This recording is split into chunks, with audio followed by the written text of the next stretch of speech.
funny, Doc. So, you know all that shit I said about like multiverses and different dimensions and timelines and shit? Well, riddle me this. What happens when you travel back to another dimension to meet your other self, but instead of just saying hi like a normal person, you... If you're thinking a fracture of the fucking multiverse, I have to ask why you're thinking that and not how insane all of this bullshit sounds. Now, this little incident, this tiny decision, sets off the story that this game will center on. It is a story that was harder to research and study than writing a dissertation in a field where everything is already known, and I'm saying this after releasing the Bloodborne video. Like, if you know anything about Bloodborne, now scratch that. If you know anything about Hidetaka Miyazaki, we're like, shit. But just as I have referenced Miyazaki, you'll come to see why one Jason Blundell has gained much of the same reputation. You will not find the complexity that's present in the rest of the lore here anywhere outside of Kingdom Hearts, bro. Like Tetsuya Nomura shit. And like, I don't even know what it is with Japanese people and coming up with like the most deep, complex, four-dimensional stories whenever tasked with writing like anything, but that pattern breaks with this lovely British man. Now, I'm gonna take the route of really making everything as linear as possible, leaving out all the extra fluff so as to keep it straightforward, and trust me, we really need to keep what's coming straightforward. Now, my first thought upon seeing the new Richtofen kill the old Richtofen was that he is a fool. Only a fool would dare to change history. I am no fool.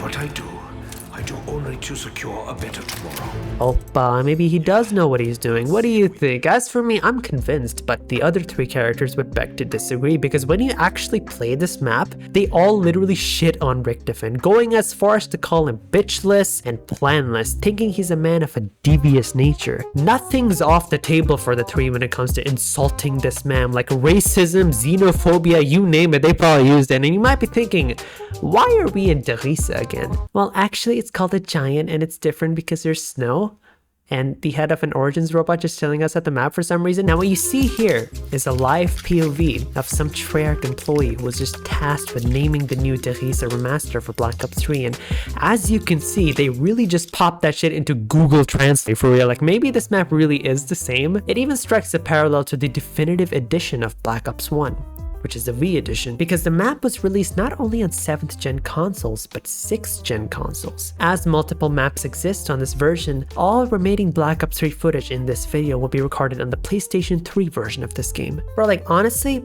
I'm kind of impressed, not gonna lie. Like, Beanox and Mercenary were so real for porting this game to the toasters that were the 360 and the PlayStation 3 for real. They should have ported it to the Ouya as well while they were at it. Or as I like to call it, the Ouya? Like, the fact that this game could even run on these consoles. Honestly, it didn't run, it fucking walked, but everything might seem the same when it comes to this remaster of Derisa, but when it comes to the story, it could not be more different. In a place that once started this entire story, we begin another chapter. The original Derisa gave us ideas such as basic zombie experimentation. The giant, on the other hand, gives us temporal displacement. Now, just saying those two words makes me feel like a physicist on crack. So, just a physicist, I guess. Now, all the four characters are noticeably confused and somewhat incoherent, with Richtofen, for one, repeating some of his old dialogue from Origins before catching himself doing so. I must work quickly. There's so much to do. A vessel for Maxis, the staffs, the opening of the gateway. I must work quickly. There's so much to do. The vessel for Maxis, the radius, the opening of the gateway. 9! I'm getting confused. Curse these 115 induced delusions! Dempsey takes notice of this, attributing it to element 115 and its side effects. Though you still have moments of true wisdom and clarity once again, with Nikolai saying, First it takes my money, then it disappears. Just like my ex-wife! I still got it. Seeing as how they had just been in the crazy place, it wouldn't be surprising to learn that they arrived here through teleportation with the help of maybe Maxis, but still, how they actually got here remains unclear. Regardless, they clearly went through a lot, and the three don't really have any option but to listen to Richtofen, who insists that he has a plan and that Maxis will communicate with them and help them out through Agartha. where we sent him one map prior. That doesn't mean that everyone's on board though. Where is he? That foul, stinking, rotten German! As I said, bro, these guys aren't just against Richtofen, like these motherfuckers are racially motivated, and you might ask, hey, where did all this hatred come from? Well, ignoring the fact that they were in the middle of World War I, they speak of how Richtofen abandoned them for 2 years, with Dempsey even confronting him for it. This is yet another detail that basically means that for 2 whole years, the Origins crew and Richtofen were doing something else before arriving here at the Giant. Just what they were doing, we don't know. In a few radios around the map, you can hear the 3 all warning us of Richtofen, though some things just don't add up. It is not all bad news, Nikolai. We may have failed in our mission, but at least there is now one less Richtofen to deal with. If it is any consolation, tell him that the first one is the hardest. I should know. I've killed at least 3 Richtofens. There was the one in the fire, the one with the bolt hook, and the one... What? No one told me? Sorry. Forget what I just said. Everything will be fine. Now, one Richtofen dying is understandable. We saw it ourselves. The new Richtofen shot the old one point blank. The others though? Did the 3 go on some separate mission on their own following the events of Origins before then reuniting with Richtofen? Things get even more confusing when you hear the other radios in the map that give the accounts of Dr. Maxis on a variety of events. It starts off reasonable, with his pleading us to protect the child at all costs, which makes sense in the context of a grand scheme and play that somehow involves Samantha. The rest of the radios though quickly devolved into very strange accounts that just don't make any sense as things currently stand. Day 66. The children are gone, and the house feels empty. I miss their laughter, their games. The sirens have not sounded for several months. I do believe that we may have turned the tide in the battle. But at what cost? The radiation levels from the fallout remain dangerously high. I can only pray I live long enough to confirm that my plan was indeed successful.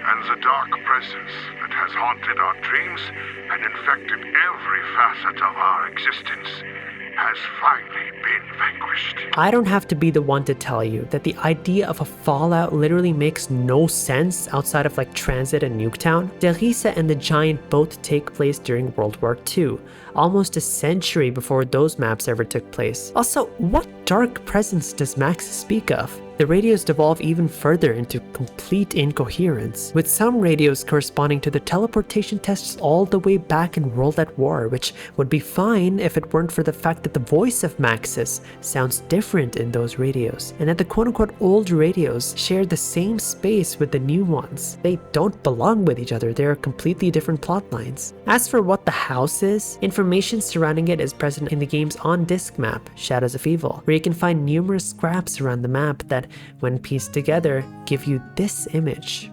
Now, to say this is a handful is the understatement of the century. First, you can notice these strange writings all over the place, with the most interesting thing being what's written right beside a house. I must convince the others there is no other way.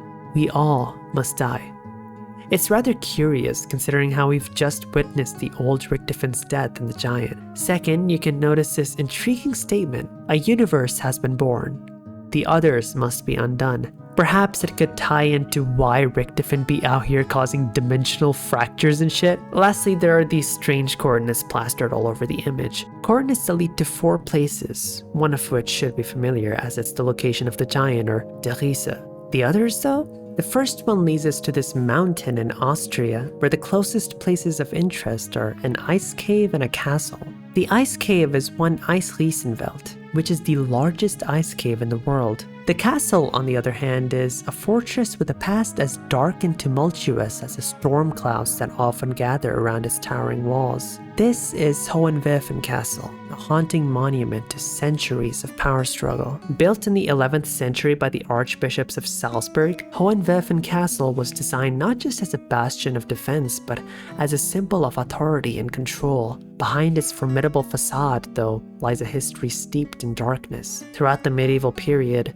Hohenwürfen castle bore witness to endless conflict and bloodshed. Perhaps the darkest chapter in the castle's history came when it served as a prison and a place of punishment for those who dared to defy the archbishop's authority. Its dungeons, cold and damp, bore witness to the suffering of countless souls, their cries for mercy swallowed by the stone walls that surrounded them. When you consider this other cipher in the giant that refers to a frozen one in the mountains, it's highly likely that these mountains in Austria have something of interest to us. The second set of coordinates leads us to this island called Pohnpei, part of Micronesia. Pohnpei is a rather interesting location that even gets some of its ruins brought up in the Lovecraftian mythos, where there exist cults worshipping the Great Old Ones and otherworldly forces lurking just beneath the surface of reality. Given how the lost sunken city of Rhea in Lovecraft's Cthulhu mythos is inspired by the ruins of Pohnpei, this cipher referencing a cell below the waves might just hint Rhea or something of the sort to be of interest to us as well.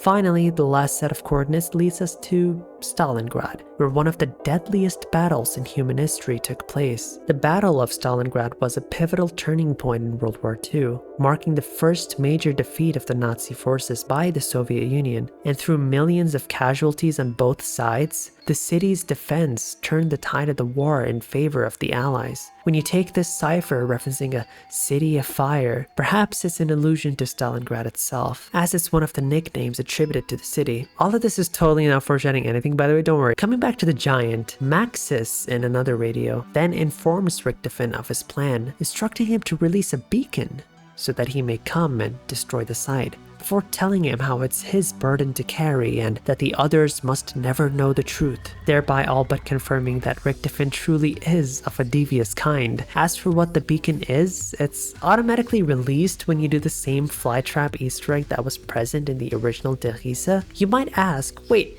didn't that quest involve Samantha? Well, yeah, but here it's just Maxis, and by God does he sound depressed as hell, bro, like... Hey, you found one. You can really hear the excitement in his voice just oozing out, can't you? Completing the quest automatically lights a beacon. Now, can we see the beacon? Is the beacon here with us in the room right now? No, I don't think they had the budget to give a shit here, but the interesting thing here is the phrase that pops up upon the quest's completion. Paradoxical prologue. You know, for all the things in this map that seemingly belong not just to other places, but other points in time, this phrase really does make sense. Old Richtofen's death wasn't really ever meant to happen. The events of World at War and Black Ops 1, though, were. Maybe, following his death, the dimension we're in got fucked up so badly as a result that it spawned shit like weird-ass radios, the head of the Origins robot, and... what the hell is Icarus doing here? But like, I was just about to entertain the idea that maybe this isn't even the original dimension we played in World at War, but the plane and like, none of this shit makes sense, bro. Like, not, at least not right now. And I really do feel that this sets the tone for just how confusing this arc of the storyline is gonna become. But for now, we ought to just leave this map and perhaps come back later with more context and insight, as there's just not much else we can decipher for now.